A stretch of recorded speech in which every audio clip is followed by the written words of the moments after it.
On Juneteenth, a day that marks freedom hard-won and long delayed, I stood by my studio window, staring out at the Wyoming sky and thinking about the first time I tasted real liberation not from a government, but from my own blood. While the world celebrated the end of chains, I remembered the moment mine finally snapped a gas station in the middle of nowhere, where my family left me behind like forgotten luggage. They called it a joke. But that day was my emancipation. This isn't just a story about being abandoned. This is about what happens when a woman breaks free from a lifetime of emotional captivity and dares to build a life on her own terms. My name is Hazel, 28 years old, and my life changed forever during what was supposed to be a simple family vacation to Colorado, what my family thought would be a hilarious prank. Abandoning me at a gas station in Wyoming became the unexpected catalyst for my entire future. Let's see if she can make it back on her own. They laughed as they drove away, but I never did come back, not for 16 years. The family that left me stranded that day eventually found me, but by then, I wasn't the same person they'd abandoned. Before I dive into my story, let me know where you're watching from in the comments, hit that subscribe button, and join me as I share how being left behind led me to find myself. Growing up in the Reynolds household meant developing thick skin from an early age. My parents, Barbara and Richard, believed that toughening up their children through jokes was somehow character building.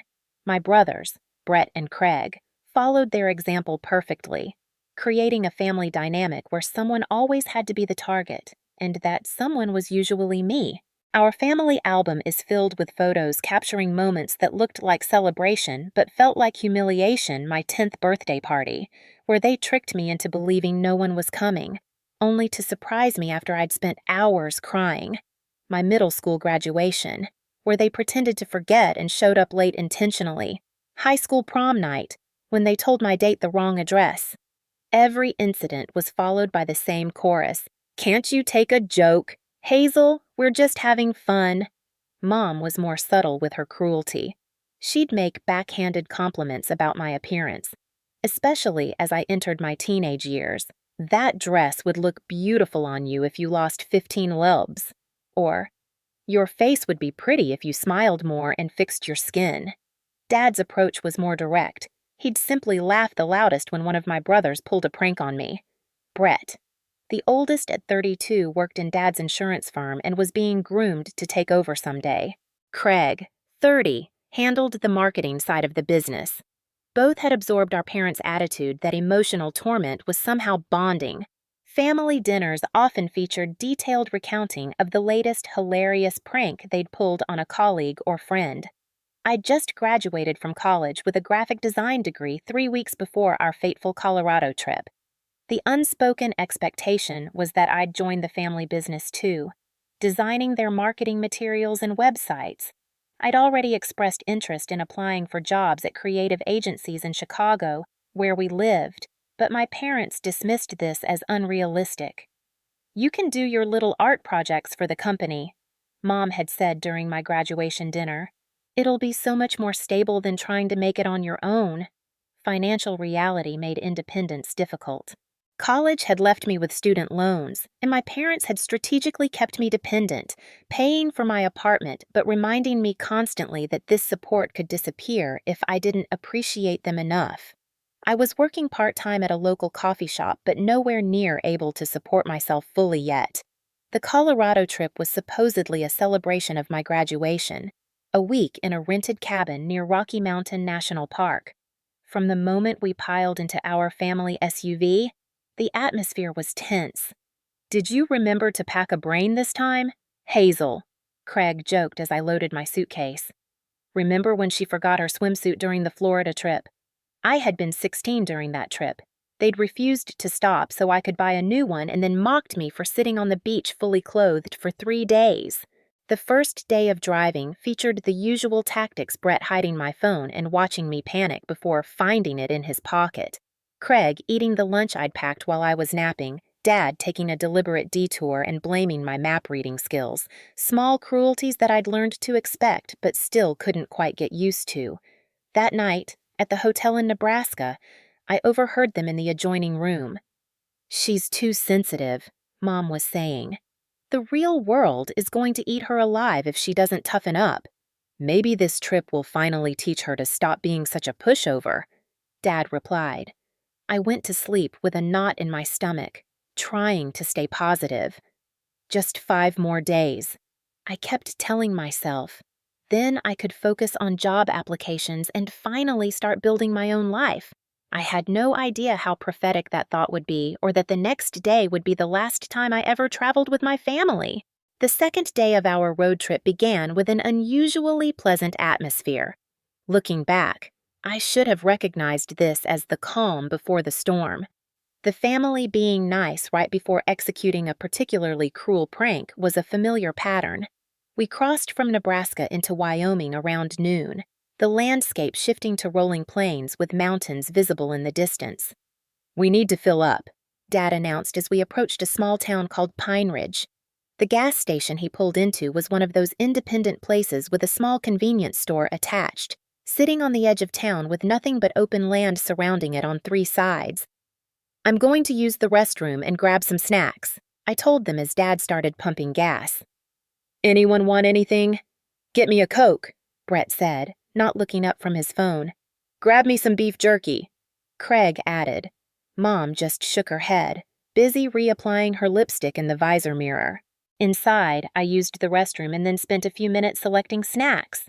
The store was empty except for the cashier, a woman in her 40s with kind eyes and a name tag that read Miranda. I paid for the family's requests, plus a bottle of water and some chips for myself. "You folks just passing through?" Miranda asked as she handed me my change. "Yeah, heading to Colorado for vacation," I replied with a smile. "Well, enjoy your trip," she said. Those ordinary words would echo in my mind for years afterward, the last normal moment before everything changed. I pushed open the door to the parking lot, juggling the bags of snacks, and stopped dead in my tracks. The spot where our SUV had been parked was empty. I blinked, momentarily confused, thinking I'd somehow gotten turned around and was looking in the wrong direction. But a quick scan of the entire lot confirmed what seemed impossible. My family was gone. My first thought was that Dad had moved the car to the air pump or another part of the station. I walked around the small building, checking every corner of the property. Nothing. They probably just went up the street to that sandwich place I saw on the way in, I reasoned aloud, though a sick feeling was already forming in my stomach. I pulled out my phone and called Dad. It rang until voicemail. Same with Mom. Then Brett. Craig answered on the 4th ring. "Where are you guys?" I asked, trying to keep my voice steady. The sound of laughter came through the phone. "Oh, we're about 20 miles down the road now," he said, not bothering to hide his amusement. "What, turn around and come get me?" My voice rose with panic. "Let's see if she can make it back on her own," I heard Brett yell in the background, followed by more laughter. "Craig, this isn't funny. Tell Dad to turn around now." I was pacing now, my heart racing. "Check your messages," he said before hanging up. A text from Brett had come through while I was on the phone. It contained a photo of all of them in the car, grinning widely, with the caption, "Survival of the fittest. Sis, find your way home." I called back immediately. Voicemail. Called Mom. Voicemail. Dad. Voicemail. Brett. Voicemail. They had all blocked my number. I stood in the parking lot, the Wyoming sun beating down on me, as the reality of my situation slowly sank in. They had left me, deliberately, in a town I'd never heard of, in a state where I knew no one.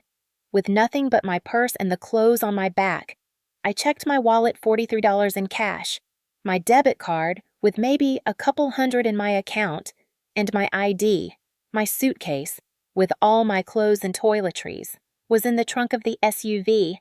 My phone battery was at 18%. As the afternoon wore on, I sat on the curb outside the gas station, cycling through disbelief, panic, and rage. I kept checking my phone, expecting a message saying they were turning around, that the joke had run its course. Instead, I received a group chat photo of them at dinner in a restaurant with the caption, "Wonder if Hazel found dinner yet." Miranda approached me cautiously as she was ending her shift. "Honey, you've been sitting here for 3 hours. Are you okay?" The simple question broke the dam. Through tears, I explained my situation. "Your family left you here, on purpose." Her incredulity mirrored my own. "They think it's funny," I said, wiping my eyes. "A character-building exercise or something. They've done things like this before, but never, never this bad. Do you have anyone you can call friends back home?" I shook my head. "My closest friend moved to California last month. I don't know anyone who could drive all the way out here."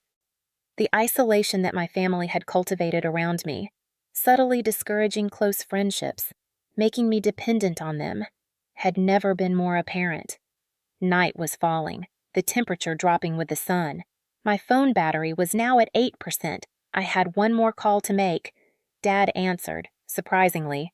"Have you learned your lesson yet?" he asked without preamble. "What lesson?" I sobbed. "That I can't trust my own family." "Don't be so dramatic. Figure it out yourself. Consider this life training," he said coldly. "Call us when you've made it back to Chicago." "How am I supposed to do that with no money and nowhere to stay?" I demanded. "You're a smart girl. Get creative." He hung up. I stared at my phone in disbelief as it displayed one final message from my mother. "This is for your own good. Hazel, you need to learn self-reliance." Then my phone died. Miranda had overheard enough. "I know someone who rents out a room in her house. Her name's Eleanor. Let me call her for you." As darkness enveloped the small Wyoming town, I realized I had a choice to make: desperately try to get back to the people who had abandoned me, or take the first step towards something else entirely. Eleanor turned out to be a silver-haired woman in her 60s who lived in a small, yellow house 3 blocks from Pine Ridge's Main Street.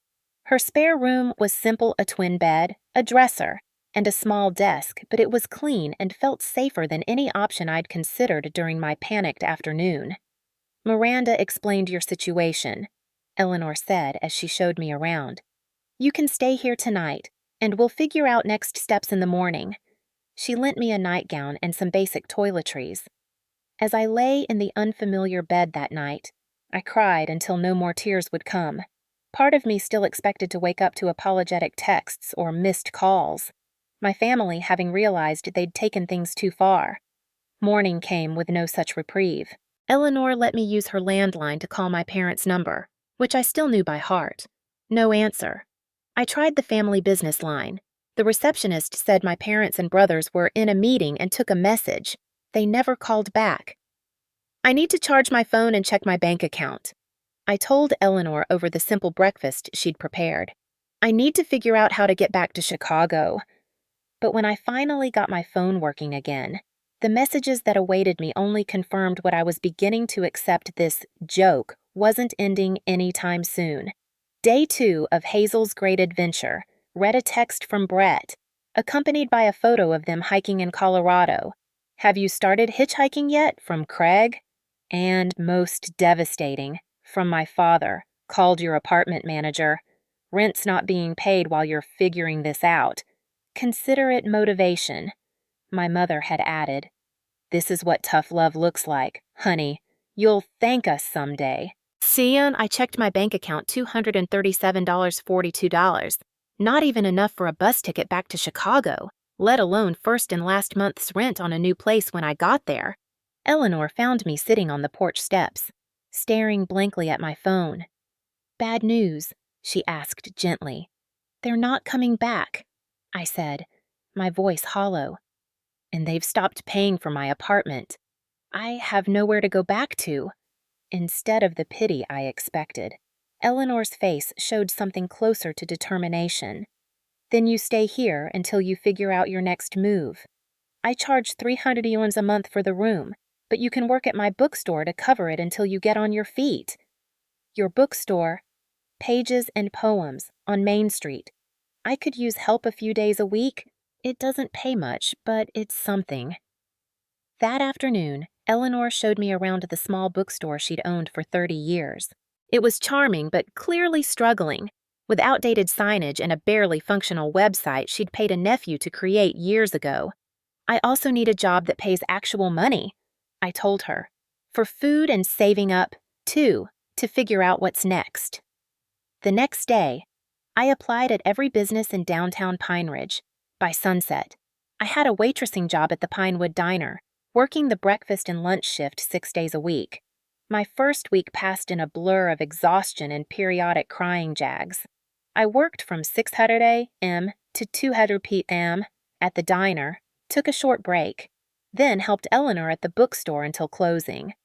Every night, I checked my phone, and every night, the messages from my family became more sporadic and less apologetic. Still waiting for that call saying, "You've made it home." My dad texted on day 5. By the end of the second week, they'd stopped messaging altogether. My diner coworker, Amber, found me crying in the break room after my shift one day. At 25, she was a single mother working 2 jobs, and she recognized the look of someone at the end of their rope. "Family trouble?" she asked. Sitting beside me, the whole story poured out of me, the years of jokes, the abandonment, the callous texts. When I finished, Amber was quiet for a long moment. Then she said something that changed my perspective entirely. "Sounds like they did you a favor by leaving you here." "What? Those aren't pranks. Hazel, that's abuse. And now you have a chance to build a life without it." That night, I made a decision. I wasn't going to desperately scramble to get back to Chicago. I wasn't going to beg for the return of a family that had proven, repeatedly, that they didn't truly care about my well-being. I was going to stay in Pine Ridge, at least for now. The next day, I used the bookstore's computer to email my college professors, explaining my situation and asking for references. I created a new email address, one my family didn't know. I began researching how to replace my ID documents, which were back in my apartment in Chicago. "You're good with design, right?" Eleanor asked me one evening as we were closing up the store. "Could use new flyers and maybe some social media help." It was the first chance I'd had to use my degree since graduating. I created a fresh, modern flyer for an upcoming author event, and Eleanor was thrilled with the results. "You should meet Mason," she said. "He does web development for businesses around town. He might have some work for someone with your skills." Mason turned out to be a bearded 30-something who worked remotely for tech companies while living in the small town for its low cost of living and outdoor access. He took one look at my portfolio from college and nodded approvingly. "I could use someone to handle the visual side of some client projects," he said. "I'm terrible at anything requiring artistic talent. Want to learn some coding while you're at it might make you more marketable." For the first time since being abandoned, I felt a glimmer of hope, not just for survival, but for building something meaningful. My family had thrown me away, expecting me to come crawling back. Instead, I was finding my footing on my own terms. As my first month in Pine Ridge came to a close, I received a final text from my mother. "This silence is very immature. Hazel, call us when you've grown up." I blocked their numbers one by one and turned my focus toward the future. The downtown of Pine Ridge consisted of just 4 blocks of businesses, with the Pinewood Diner anchoring one end and Pages and Poems bookstore near the other. Between my shifts at both places, I quickly became a familiar face to the locals. People stopped asking if I was just passing through and started greeting me by name. "Morning, Hazel," became a regular chorus as I hurried down Main Street from the diner to the bookstore. Eleanor's bookstore website was my first real project. Working evenings with Mason's guidance, I rebuilt it from scratch, adding an online ordering system and a clean, modern design that highlighted upcoming events and local author spotlights. "This is incredible," Eleanor said when I revealed the finished site. "Business is up 15% since you put those event posters in the window, and this will help even more." Mason was equally impressed. "You've got a natural talent for UI design." he told me after our third coding session. "You're picking this up faster than most of my clients ever do." At the diner, Amber introduced me to her circle of friends, other young people who had either grown up in Pine Ridge or landed there seeking affordable living and a close community. For the first time in my life, I was making genuine connections with people who seemed to like me for who I was, not what I could do for them or how I could entertain them at my expense. During my second month in town, I received an email from my Chicago landlord asking about my plans for my belongings. I'd missed 2 months of rent, and they needed to clear the apartment. "I can't afford to come get anything," I wrote back. "Please donate whatever's useful and dispose of the rest." It was a painful email to send, surrendering the physical remnants of my previous life, but also strangely liberating. The possessions my family had given me over the years had always come with strings attached, with reminders of how grateful I should be. Starting fresh meant freedom from those constant debts of gratitude. Mason connected me with a small business owner in a neighboring town who needed logo design and marketing materials. It was my first freelance client, and though the pay was modest, the sense of accomplishment was enormous. "You should think about building this into something real," Mason suggested over coffee one morning. "There's no decent design agency within 100 miles, and these small businesses need the help. They're all trying to establish online presences without the skills to do it properly." The idea took root. By my third month in Pine Ridge, I had 3 regular freelance clients alongside my work at the diner and bookstore. I'd saved enough to move out of Eleanor's spare room and into a tiny studio apartment above the hardware store on Main Street. It was barely 400 square feet, but it was mine. The first space I'd ever had that wasn't contingent on my family's approval. The morning I moved in, I bought a small potted succulent as a housewarming gift to myself. "This is the first day of your new life," I told myself as I placed it on the windowsill. "No more looking back." That same afternoon, my phone rang with an unfamiliar Chicago number. Thinking it might be about my old apartment, I answered. "Hazel, it's Brett. Don't hang up." My hand tightened around the phone. "What do you want?" "We're worried about you," he said, his voice uncharacteristically serious. "It's been 3 months. The joke's over. Where are you?" Joke. The word ignited something in me. You abandoned me in another state with no money and no way home. You cut off my apartment. That's not a joke. That's cruelty. "Come on. We thought you'd find a way back within a week. When you didn't call, we figured you were just being stubborn." "I'm not coming back, Brett," I said firmly. "I've started over." "Don't be ridiculous. What are you doing for money? Where are you living?" The familiar condescension in his voice strengthened my resolve. "I have a job. 2, actually, plus freelance design clients.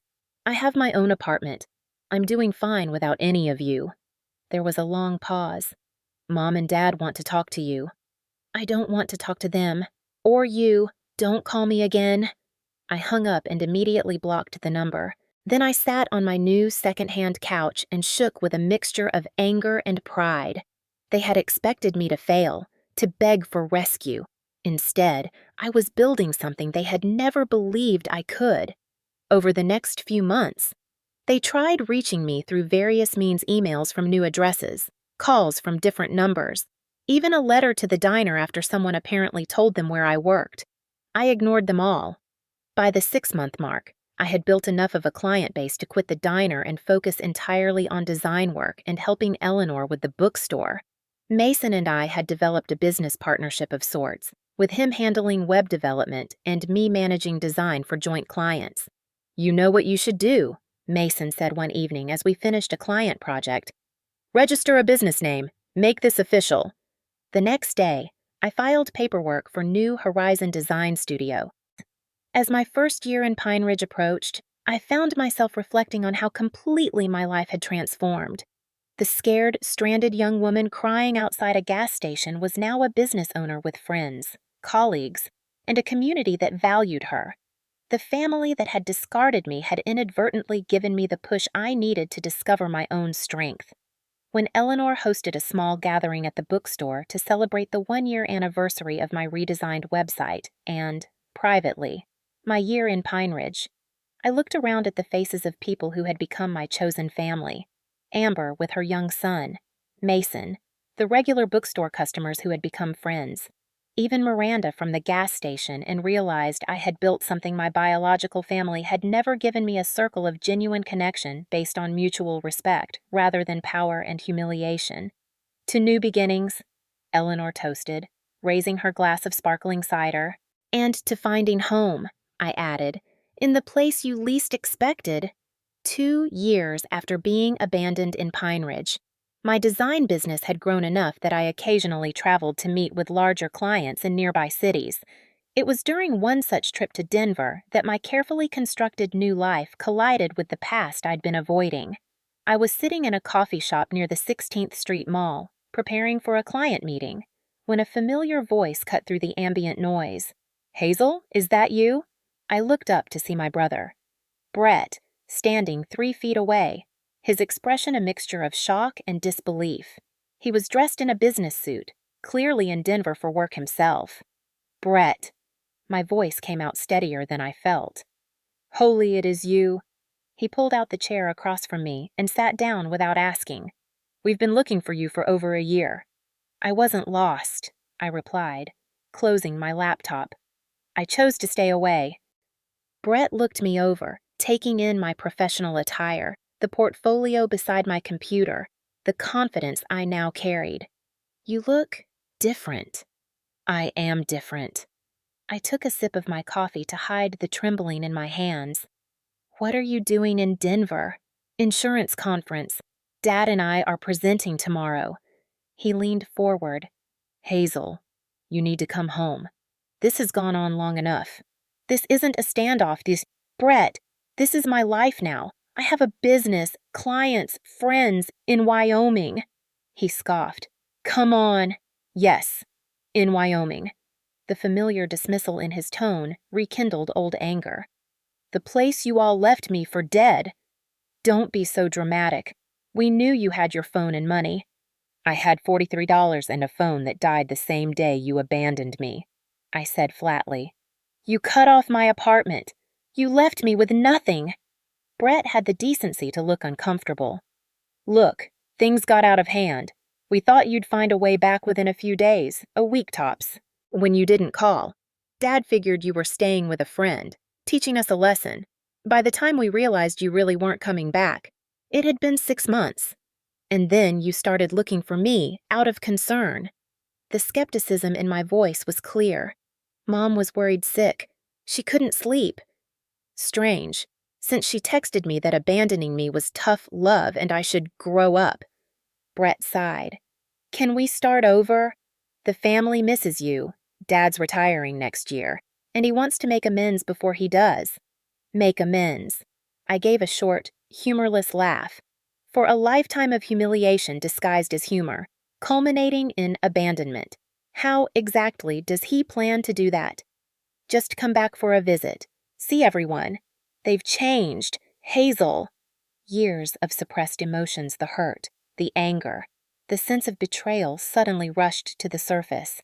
"They haven't changed, Brett, and neither have you. You're sitting here in another state, trying to convince me that deliberately leaving your sister stranded was somehow justified, that I should just forgive and forget because it's convenient for all of you now."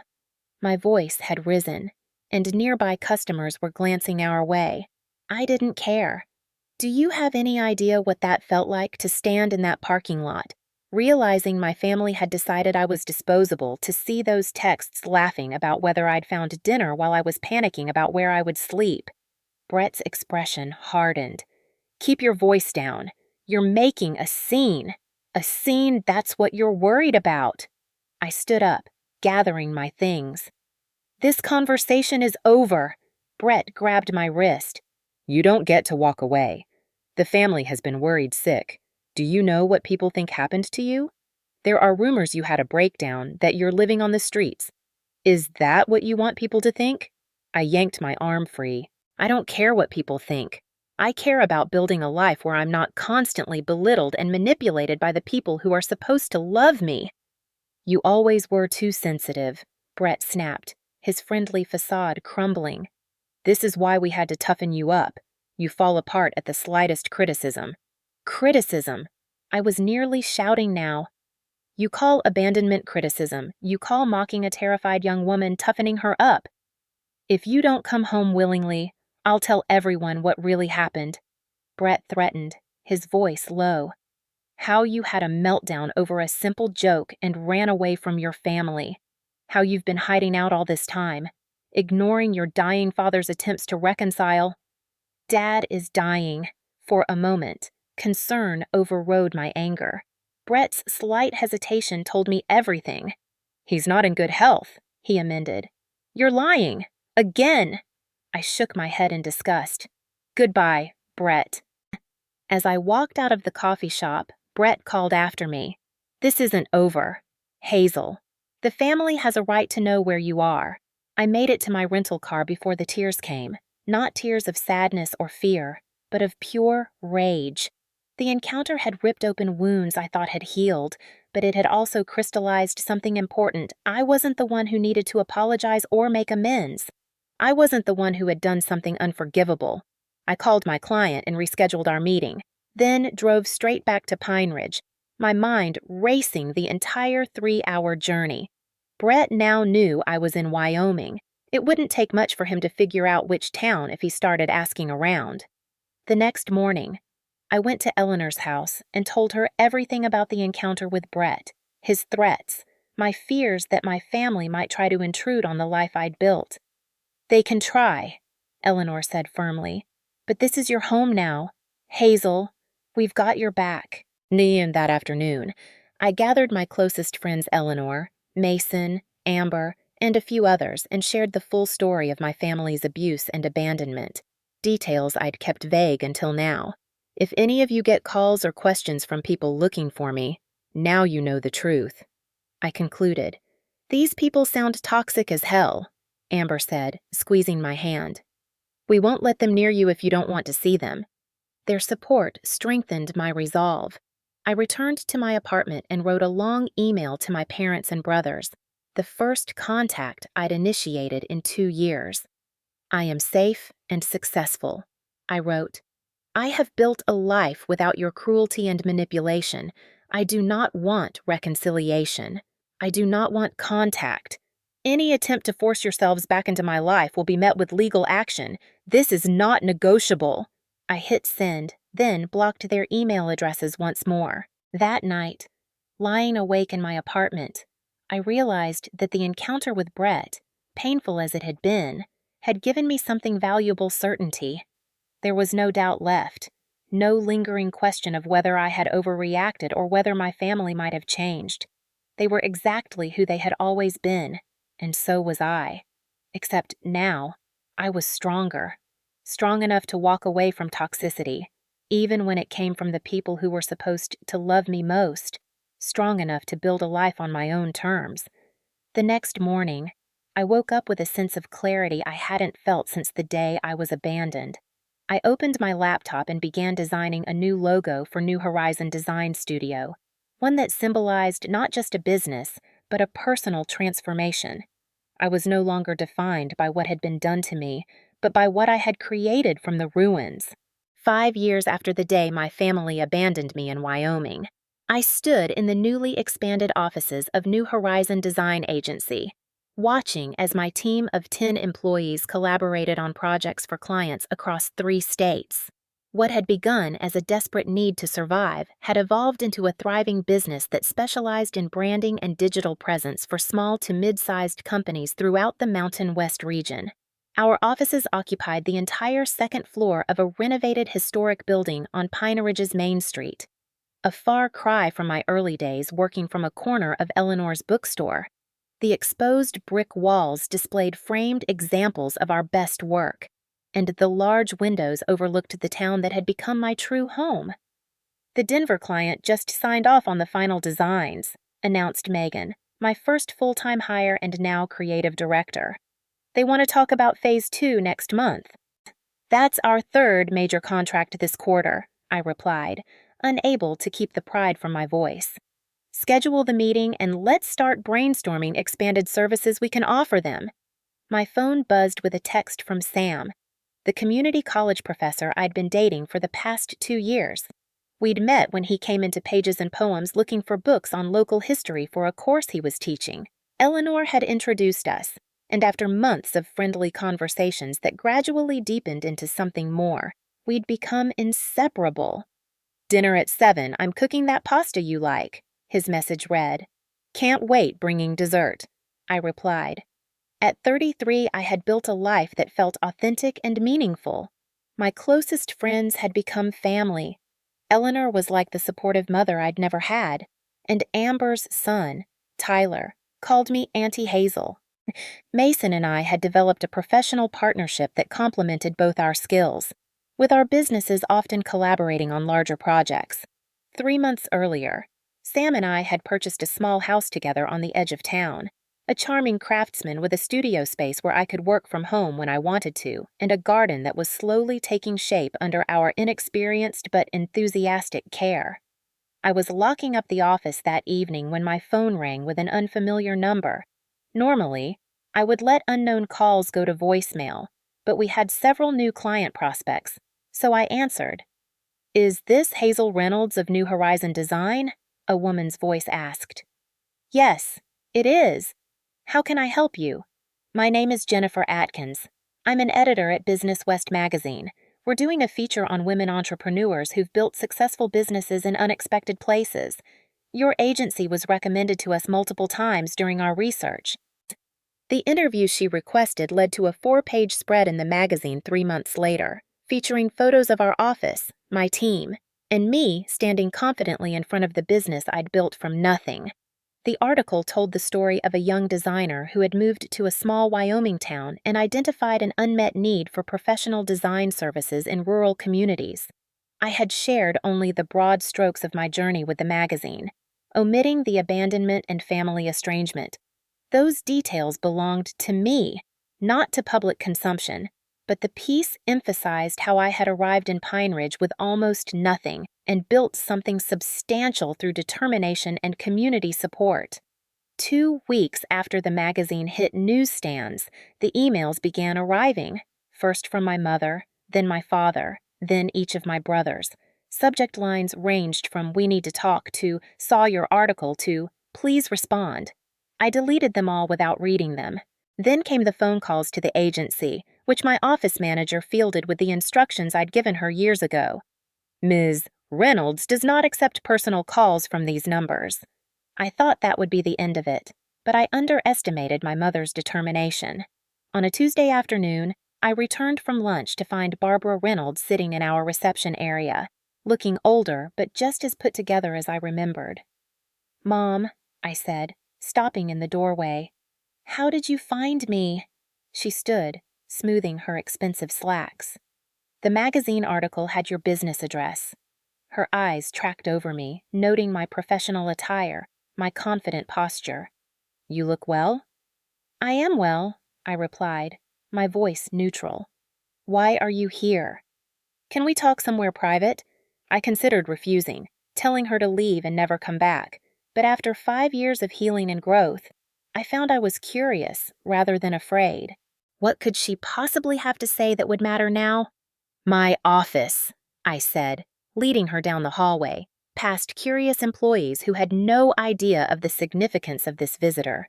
Once the door closed behind us, Barbara took in the awards on my wall, the view from my window, the evidence of success all around. "This is impressive," she admitted. "The magazine didn't do it justice." "Thank you," I said, remaining standing. "But I doubt you came all this way to compliment my office." Barbara's composure cracked slightly. "We've been trying to find you for years. Hazel, your father hired a private investigator after Brett saw you in Denver, but you'd covered your tracks well." "I wasn't hiding," I corrected her. "I was living my life. There's a difference." "We made a terrible mistake," she said, her voice breaking. "What started as a stupid prank went too far. and then pride and stubbornness kept everyone from admitting it. By the time we realized how serious it was, you were gone. It wasn't just the abandonment, I said quietly. It was a lifetime of cruelty disguised as humor. It was teaching me that love meant enduring humiliation. It was creating a family dynamic where someone always had to be the target. Tears welled in my mother's eyes. I know. I see that now. She reached into her purse and pulled out a tissue. Your father would never admit it, but when we saw that magazine article you building this successful business, looking so confident and happy, it forced us to face what we'd done. Not just that day in Wyoming, but your whole life. What do you want from me? Mom, forgiveness, a family reunion. I want a chance, she said simply. A chance to know the woman you've become. A chance to be better than I was. I studied her, looking for the manipulation that had characterized our relationship for so long. Instead, I saw something unfamiliar, genuine regret. I can't give you what you want, I said finally. Too much has happened, but I can tell you that I'm happy here. I've built a good life with good people who value me, and knowing that should be enough. Barbara nodded slowly, wiping her eyes. Your brothers want to see you. Your father, too, though he'd never ask. I'm not ready for that, I told her. I may never be ready, and that has to be okay. She stood to leave, then hesitated. You were always the strongest of us all, Hazel. It just took us losing you to realize it. After she left, I sat at my desk for a long time, processing the encounter. There was no dramatic reconciliation, no falling into each other's arms with forgiveness and tears, just the beginning of a recognition that the past couldn't be undone, but perhaps it could be acknowledged. That evening, as Sam and I sat on our porch watching the sunset, I told him about my mother's visit. How do you feel about it? He asked, his arm around my shoulders. Surprisingly peaceful, I replied. For so long, I was defined by what they did to me. Today, I realized that chapter truly is closed. I'm not the abandoned daughter anymore. I'm just Hazel, business owner, community member, partner. I turned to smile at him. And I like who I've become. The next day, I sent my mother a brief email with a single photo attached to me with my team outside our office building. No invitation to visit again. No promises of reconciliation. Just a glimpse of the life I'd built, the person I'd become. It was all I was ready to give. And for the first time in my life, that felt like enough. 16 years after being abandoned at that Wyoming gas station, I stood in my kitchen, staring at a certified letter that had just arrived. The return address was from a law firm in Chicago that I didn't recognize. With a sense of trepidation, I opened it. Dear Ms. Reynolds, it began. We represent the estate of Richard and Barbara Reynolds. We are writing to inform you that Reynolds Insurance Group has been sold and, as per your parents' instructions, the proceeds are to be divided equally among their 3 children. I sat down at the counter, my legs suddenly unsteady. The letter continued with legal details and a request for contact to arrange the transfer of funds, a substantial amount. According to the preliminary figures included, Sam found me still sitting there 10 minutes later when he came home from work. What's wrong? He asked, setting down his briefcase. My parents sold the family business, I said, passing him the letter. They're splitting the money between Brett, Craig, and me. Sam read quickly, his eyebrows rising at the amount. That's unexpected. There's more, I said, holding up an envelope that had been enclosed with the legal documents, a personal letter from my mother. I hadn't opened it yet, unsure if I wanted to know what it contained. In the years since Barbara's visit to my office, our contact had been minimal occasional emails, a Christmas card once or twice. I had maintained firm boundaries, rebuffing attempts at deeper reconciliation while acknowledging the small steps toward change I had observed. Do you want me to leave you alone to read it? Sam asked. I shook my head. Stay, please." The letter inside was handwritten on my mother's personal stationery. "Dear Hazel," it read, "by the time you receive this, the sale of the business will be complete. Your father has finally retired, somewhat against his will, as his health isn't what it once was. We've decided to move to Arizona for the climate. Before we leave Chicago, we're hosting a family gathering at the house. Brett and Craig will both be there with their families. Brett has 3 children now that you've never met. Craig got married last year. I know you've kept your distance, and I understand why. But things have changed, Hazel. Your father may not say it in so many words, but the decision to include you equally in the proceeds from the business sale was his. He recognizes, in his way, the gravity of what happened all those years ago. We would very much like you to attend the gathering next month. No pressure, no expectations, just a chance to close old chapters before new ones begin. With love, Mom." She had included the date, time, and address, along with her cell phone number.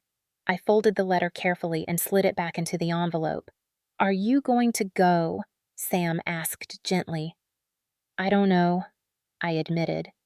"Part of me wants to see what 16 years has done to all of them. Another part thinks it's better to leave the past in the past." Over the next few days, I found myself thinking about the invitation constantly. New Horizon Design was thriving, with offices now in 3 states. Sam and I had been married for 8 years, with twin daughters who had just turned 6.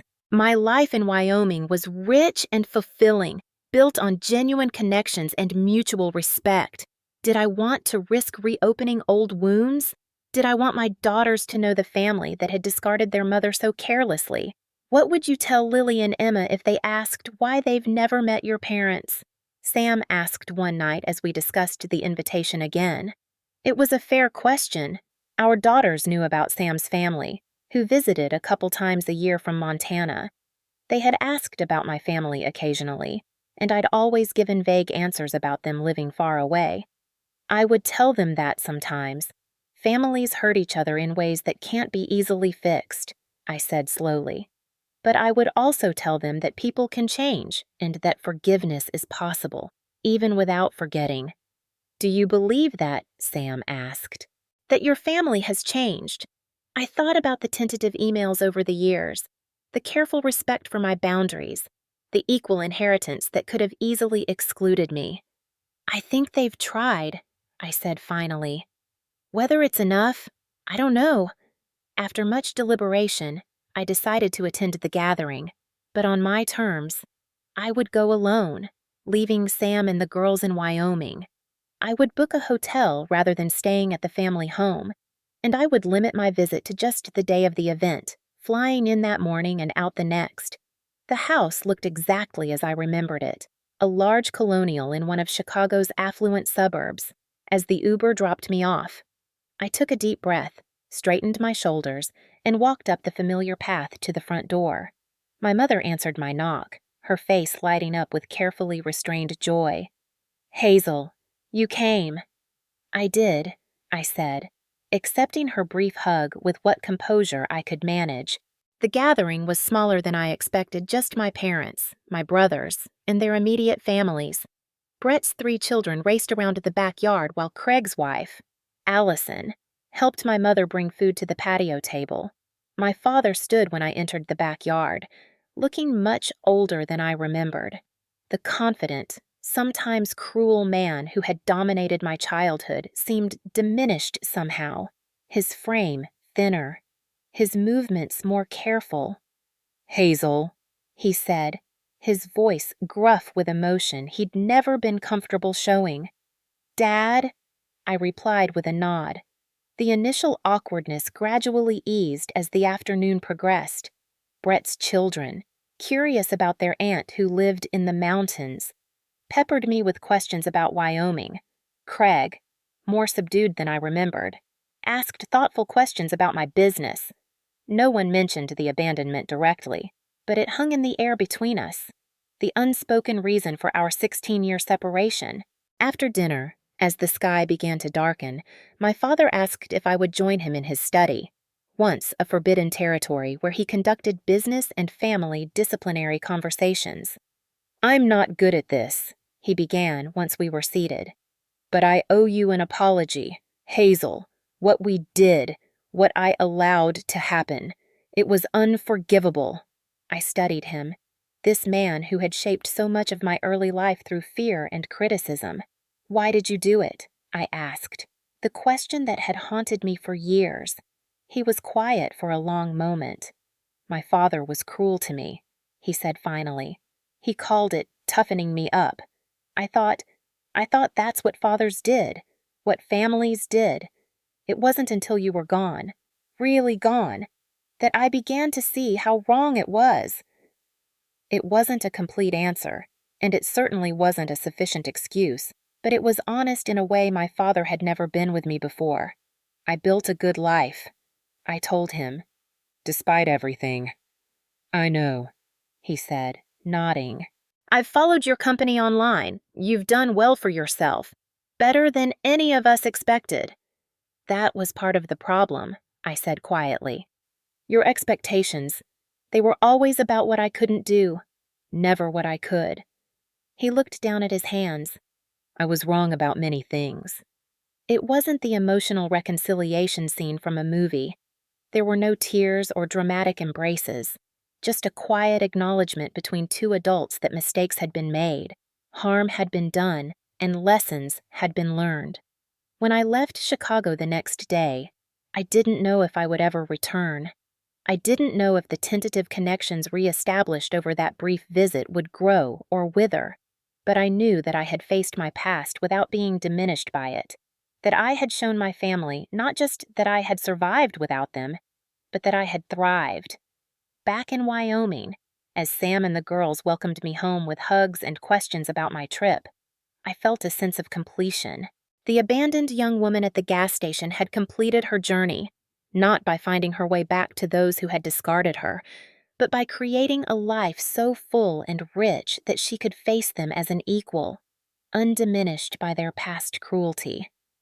That night, after the girls were asleep, Sam and I sat on our back deck, looking at the stars visible in the clear Wyoming sky. "Did you find what you were looking for?" he asked. "I think so," I replied. "Not forgiveness, exactly, but closure. The understanding that what happened shaped me, but doesn't define me anymore." I thought about all the ways my life had changed since that day 16 years ago, the business I'd built, the family I'd created, the community I'd joined. None of it would have happened if my family hadn't made their cruel joke. Sometimes, the worst things that happen to us lead us to the best versions of ourselves. Sometimes, being left behind is the first step toward finding your way forward. Have you ever experienced a moment when something painful ultimately led you to something better? Share your story in the comments. Life has a way of revealing its purpose in the most unexpected ways, and I'd love to hear how that's played out for you. Don't forget to like, subscribe, and share if my journey resonated with you. Remember, sometimes the family you choose is more important than the family you're born into.